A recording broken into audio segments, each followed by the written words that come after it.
God be the glory for all the good things that he has done. In Exodus chapter 40, we see that the Israelites have left Egypt, but they didn't settle right away. Because of their fear of giants and because of their disobedience, they were not allowed to enter into the promised land right away. 40 years went by. 40 years. God did not intend for them to take 40 years. But as we know from studying this, God had to work some things out of them to get them ready for the promise. Don't you know that there are some things that have been promised to you that you're not ready for? If you saw it and you wanted to touch it prematurely, don't you know bad things can happen that way? And so God had them wandering around Mount Seir, just in the desert, in the wilderness alone, just to get some stuff out of them so that they can be ready for the promise of God. During those 40 years, they needed a place to worship God, the one who brought them out of Egypt. And they needed this place, but they couldn't have a permanent structure. And so God orchestrated for himself something called the tabernacle.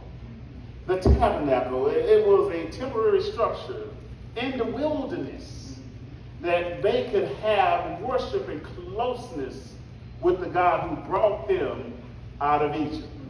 Okay, let me see, can I help somebody? God instructed them to build a temporary place of worship so that they could worship while they wandered. They were worshiping while they were lost. Worshiping and didn't know where they were going. Are y'all getting the theme here? It doesn't matter what's going on in your life. Your job is to worship. Every morning you get up, I don't care if you have COVID, I don't care if you get up and you're still taking the medication, and you got to go to treatments, it doesn't matter. Every morning you get up, you should worship the one who brought you out of. Okay, we got to preach this one. Why did God need a specific place to dwell? Let's talk about it. It's been 9 months. 9 months. Bible study, help me remember that. It's been 9 months since the Israelites first left Mount Sinai. Since they left Mount Sinai, after several glorious encounters with God, he's teaching the people how to obey. He's teaching the people how to follow his instructions, but he get nothing but rebellion from these people.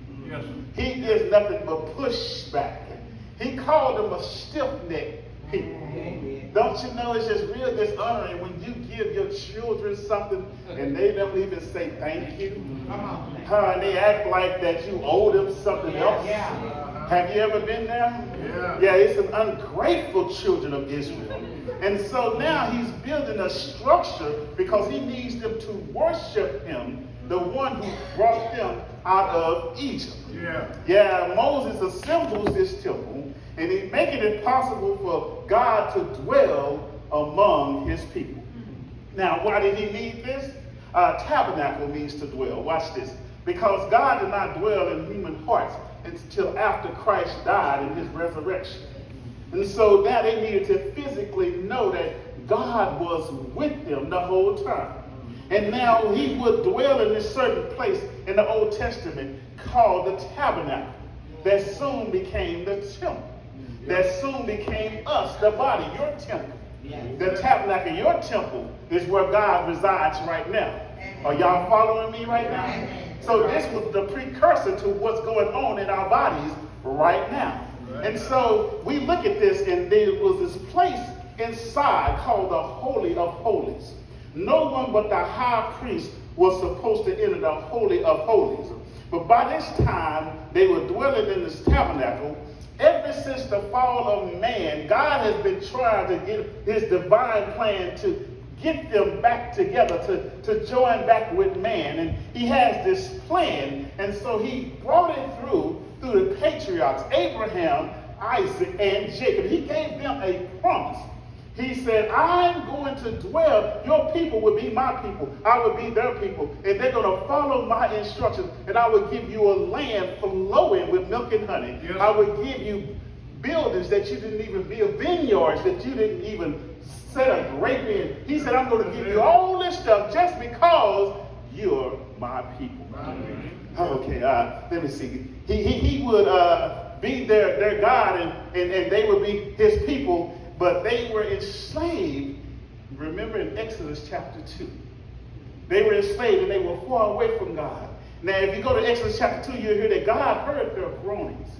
He heard their groanings and remembered his covenant promise to Abraham, Isaac, and Jacob. And he looked down on the people of Israel, and that's when he knew it was time to act. Yeah. Because through them, he was going to show the whole world who he is. That's it. Because he is the God of the world, the universe. Amen. But the problem is they were in Egypt. And Egypt had all kinds of gods.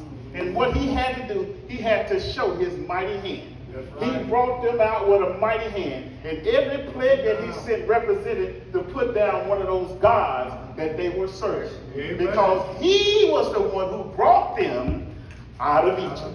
Yeah. Let me say this for y'all. Whenever you do something in life and you think you've done it on your own, you're taking the credit of God. That's right. If someone say, Pastor Jay, you did a good job on the sermon, well, thank you. I studied real hard, and y'all put my verbs and my nouns together. You like that? No. Your answer is to God be the glory. That's it. Because that's the one who brought you to where you are right now. Oh, somebody say, to God be the glory. Okay, so I'm in Exodus chapter 40, and the Lord tells Moses that on the first day of the month, he must set up the tabernacle, the tent of meeting. And he orchestrated, oh, it was so beautiful. He said it must contain the Ark of the Covenant right there in the middle, on that covering, between two solid gold angels. He said, there I will dwell with y'all. Right there. And this was a peculiar relationship because they're being led by God, but yet they're in the wilderness. They're in the wilderness, but yet they're being led by God. They're being led by God, but they're lost. They don't know where they're going now. Right. And just like the children of Israel, we share that same peculiar relationship. God who leads us and directs us, guess what? We don't know where we're going. Okay, we say it as a cliche. Every time we give an acceptance speech, first getting under the God who is the head of my life, and even when you get up in church, first giving under the God who is the head of my life. Is he really the head of your life? Because if he's the head of your life, you follow his direction. Amen. Okay, we say it like a cliche, but before God would have them dwell in the promised land, watch this, he had to work out some tendencies, some urges, some proclivities that they had, and because he wanted this relationship to be harmonious. Yeah, he wanted to make sure that you can walk with me. So if you can walk with me, then you can sing that song, walk with me, Lord. You know, he wanted to be harmonious. But we had some problems in the wilderness. Can I go through that right quick? Yeah. Just like the struggle in the wilderness, we struggle on our own because we don't allow God to be the head of our lives. Yeah, we don't recognize who brought us thus far. Okay, when we seek social media guides and other people's opinions and YouTubing people we never met who never met God, we are looking at those folks that you're the one who brought me thus far. You're giving somebody else the credit that God is supposed to have. Oh, let me see, can I help my women this morning? If you know everything, then why is it that things go wrong? Oh, God, my wife gonna kill me on this one. Let's see, can I help? If women's intuition got you out of it because you had a funny feeling, a sneaky suspicion, then my question is, what got you into it? Where was the women's intuition being? Because that's not the way it works in the kingdom. He doesn't give us room for funny feelings and sneaky suspicions. He didn't give the keys to you to control your own body. Your body has been purchased by a price. And that price, somebody had to die.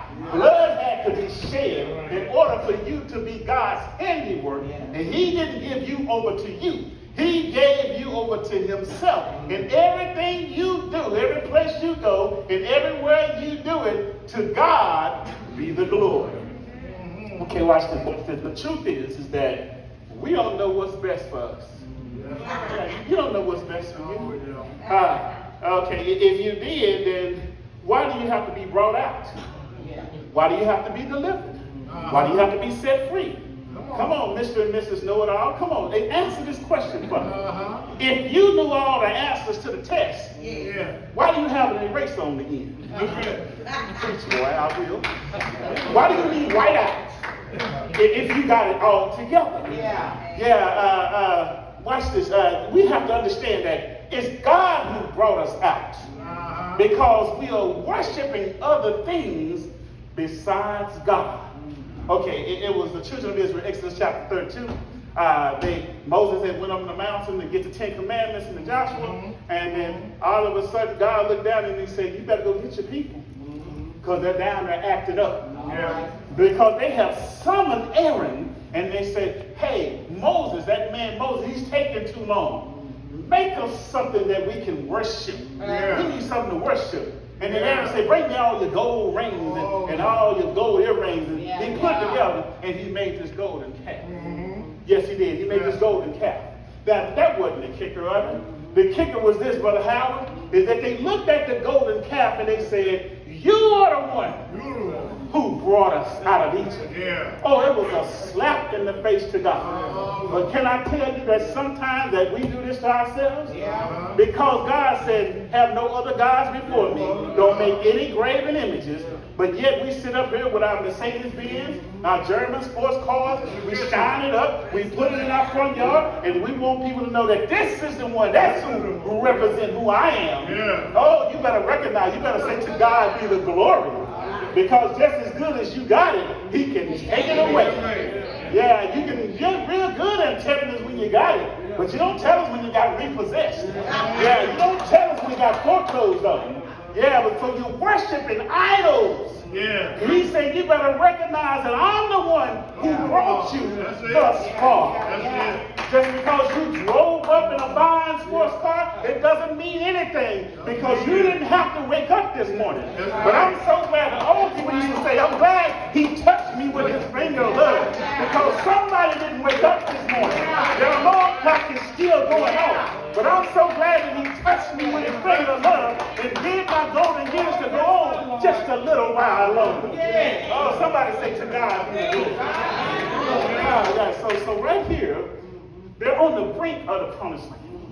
They're right on the doorstep. They're right there in the suburbs of the promised land. And they're looking over and they can see it. And so we come to the end of the book of Exodus.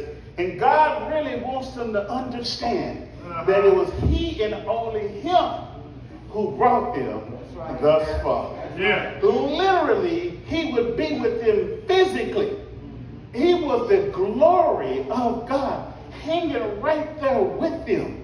God constantly reminds them that I am the one who brought you out of Egypt. Oh my goodness, because we're giving credit to other folks that sickness and the disease he brought you from, it had nothing to do with the doctors.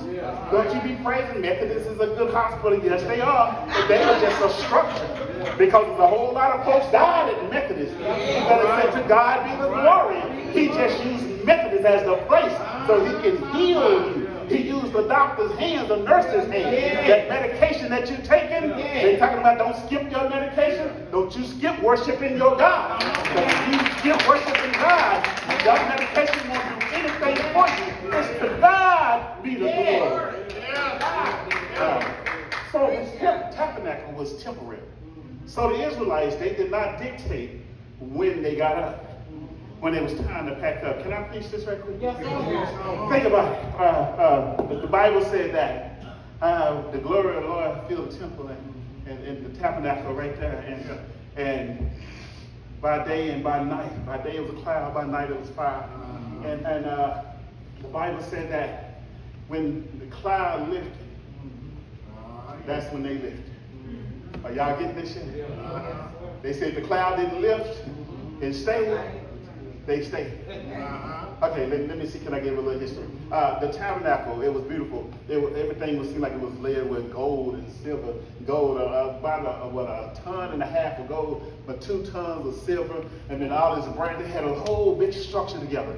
Only the Levites were to carry this structure. So the Levites had to be sensitive to the movement of God. That's it. Okay, so Simone, here we go. We talked about it Wednesday night. You didn't have time when that cloud started moving. Right. Talk about, I ain't feeling it this morning. You didn't have that kind of time. Because, watch this, I told y'all last week, it's not about you. That's right. That's it. Your job is, watch this, is not to be left behind. That's right. When that cloud started moving, and you heard all that racket from the Levites packing stuff up, Yeah. your job is to get up. Get up. God is on the move. Yeah. And if you are not moving, then you don't know where to go. Okay, are y'all getting this shit? Okay, so he's in this tabernacle, and now he starts moving, and the Levites have to be sensitive. I don't care if it's in the middle of the night when they hear us. Let's go, let's get up. Everybody, let's go. I don't care if you're sleeping, I don't care if you keep running up and down at that church, gas too high, whatever it is. That's making you not want to do it. You don't have a choice that day because you don't know where you're going if you don't get to follow that cloud. Okay, so watch this. They're following the cloud, and the Bible says that the good steps, the steps of a righteous man, right? Yeah. They're ordered by the Lord. So you can plan it out how you want to. But the steps of a righteous man, this is a good man. Yeah. They're ordered by the Lord. Okay, but here's the problem. Watch the glory of God. The glory of God, the Bible said that Moses set up the courtyard, the tabernacle, and he finished the work. He finished the work, and then the cloud covered the tent of meeting, and the glory of the Lord filled the tabernacle. So this glory, can I help y'all with this? Let me see, can I just talk to y'all real quick? Okay. This glory was the glory of God. It wasn't the Shekinah glory. That's too much excitement. No. When you're dealing with God, you got to understand your body belongs to God. You've been purchased with a price.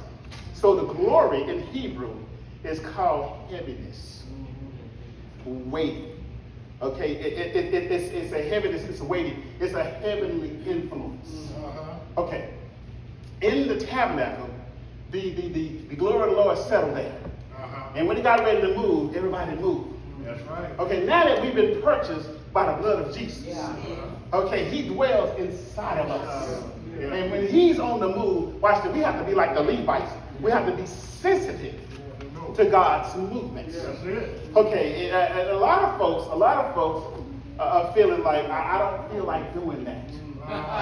Okay, let me see, can I help you? It's not about your feelings. Come on, right. Because if God was to go by your feelings, then he would be bipolar. Because that's exactly what's going on with you. One day you're hot, one day you're cold, one day you feel like it, one day I don't feel it. God don't have time for that. When you are filled with the Holy Spirit of God, when you feel the movement, you must move. Now here's the problem, Aunt Lou. He doesn't do it, watch this, the way that you feel like it should be done. That's right. Do you think that they would have marched around for 40 years? I'm tired. No. They would have went straight to the promised land. But because they're following the cloud, they're asking the cloud, are you lost? Because the promised land is over there. Why do we keep going around in circles like we don't know where we're going? That's because you're following the glory of God.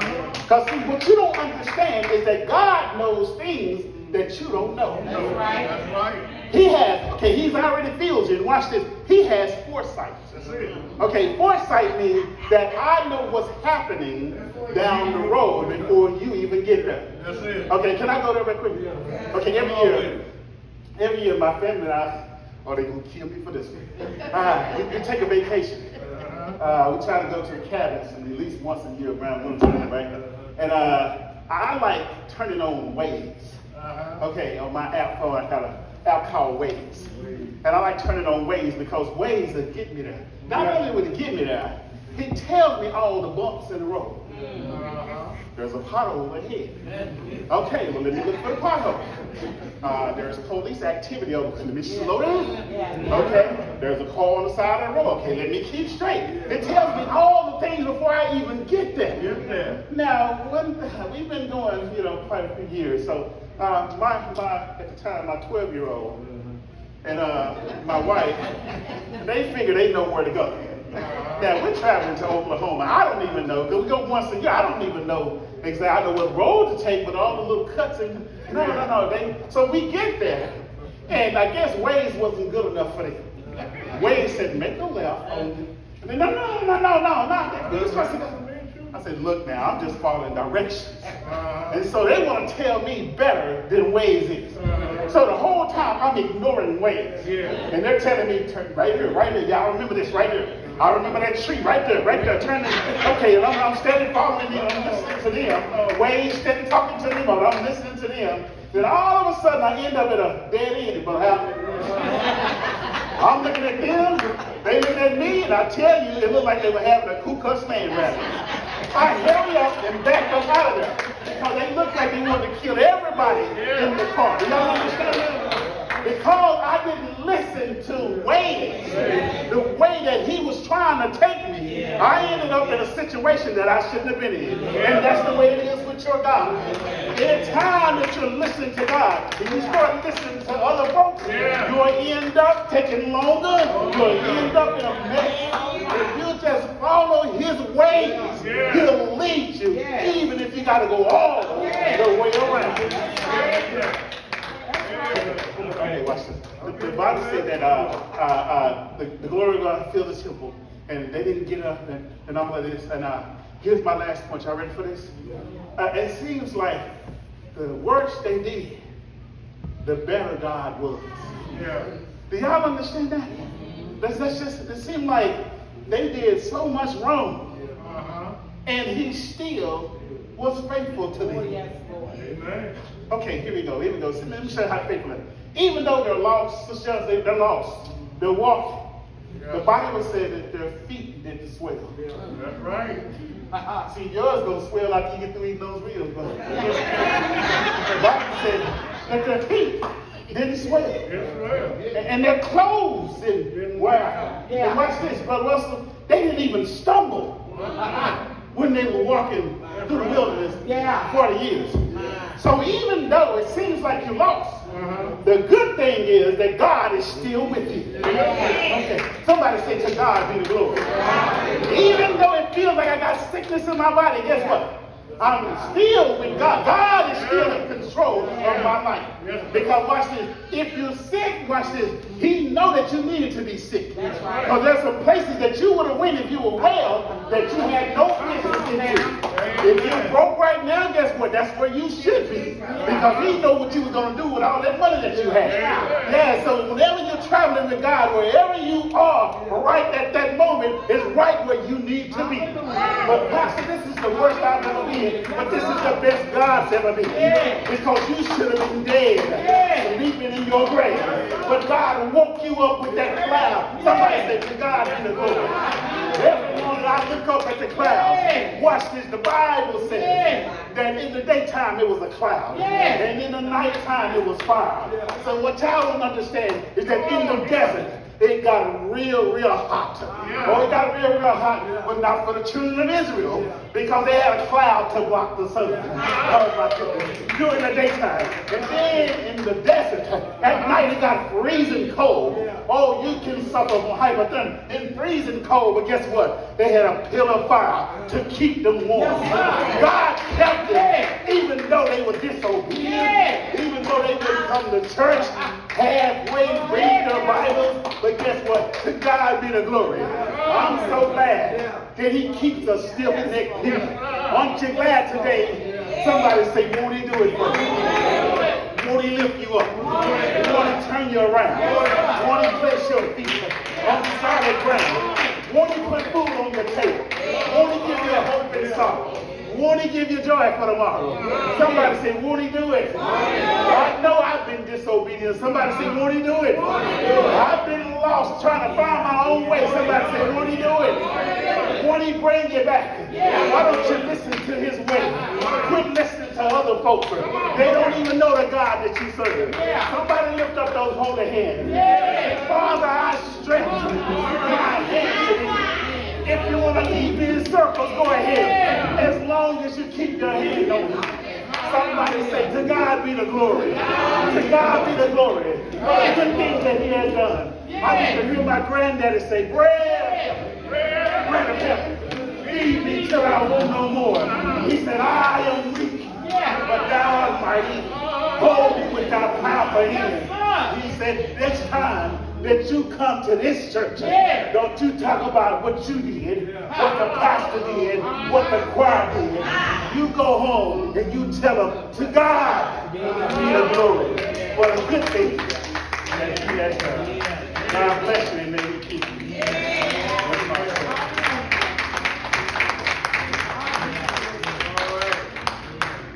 There may be somebody in here. You wanted to be your own person. Yeah. You try to figure it out on your own. Without prayer. You talk to all the people. You're lining it up just right. You better watch the cloud. Because that good business deal that you thought was a good deal, no, watch the cloud. The cloud will tell you who's not on your side. That's right. The cloud will tell you who's right there. Because sometimes you need people around you to help lift you up. But sometimes you need to be left alone. So God can deal with you and only you. That's why you got to follow the cloud. Because God stays the same. You're the only one that changes. Sometimes he has to change you about your condition that you're in. Because to God be the glory for everything. Every day is God's day. And whatever you want me to do, God, in this day, to God be the glory. I know it's tough. I know it's rough sometimes. And sometimes it looks like you're not going to make it through. But guess what? To God be the glory for the good thing that he has done. God bless you and may he keep you. Here's my prayer.